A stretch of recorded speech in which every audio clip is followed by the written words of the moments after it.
ایک بوڑھی عورت حضرت فاطمہ رضی اللہ عنہ کی خدمت میں حاضر ہوئی اور عرض کرنے لگی، اے بنت رسول اللہ صلی اللہ علیہ وآلہ وسلم، میں 3 دن سے بھوکی ہوں، کچھ کھانے کو دے دیجیے۔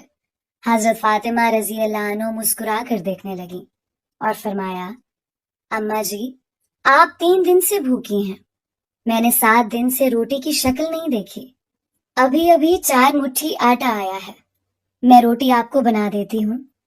یہ فرما کر بی بی فاطمہ نے روٹی بنا کر دی اور فرمایا، معاف کرنا اماں، میں زیادہ نہ دے سکی، میرے شوہر مزدوری کرنے گئے ہیں، شام میں آئیں گے، میں نے ان کا کچھ حصہ رکھا ہے، آپ شام میں آنا، میرا حصہ بھی لے لینا۔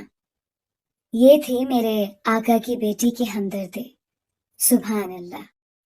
دوستوں، ایک بزرگ روکھی روٹی پانی میں ڈبو کر کھا رہے تھے۔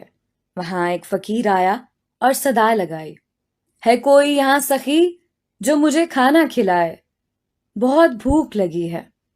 بزرگ نے فرمایا، سامنے گھر میں امام حسین علیہ السلام رہتے ہیں، وہ سخی ہیں۔ فقیر وہاں گیا اور پیٹ بھر کر کھانا کھانے کے بعد وہ بولا، تھوڑا کھانا اور مل سکتا ہے؟ امام حسین نے فرمایا، کس کے لیے؟ فقیر نے کہا، وہاں ایک بزرگ پانی کے ساتھ سوکھی روٹی کھا رہے ہیں، ان کے لیے۔ امام حسین نے فرمایا، یہ انہی کا گھر ہے، ان کا نام حضرت علی ہے۔ دوستو، ایک مرتبہ حضرت فاطمہ رضی اللہ عنہ قرآن پاک کی تلاوت فرما رہی تھیں۔ پاس ہی حضرت علی شیر خدا بیٹھے ہوئے تھے، تو قرآن پاک میں آیت آئی تو حضرت فاطمہ نے وہ آیت آہستہ آواز میں پڑھی۔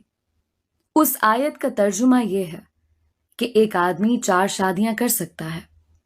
جب حضرت فاطمہ نے یہ آیت آہستہ پڑھی تو حضرت امام علی مسکرا دیے اور فرمایا، پیاری فاطمہ، فکر نہ کرو، میں صرف آپ سے ہی پیار کرتا ہوں اور میری زندگی میں آپ ایک ہی رہو گی۔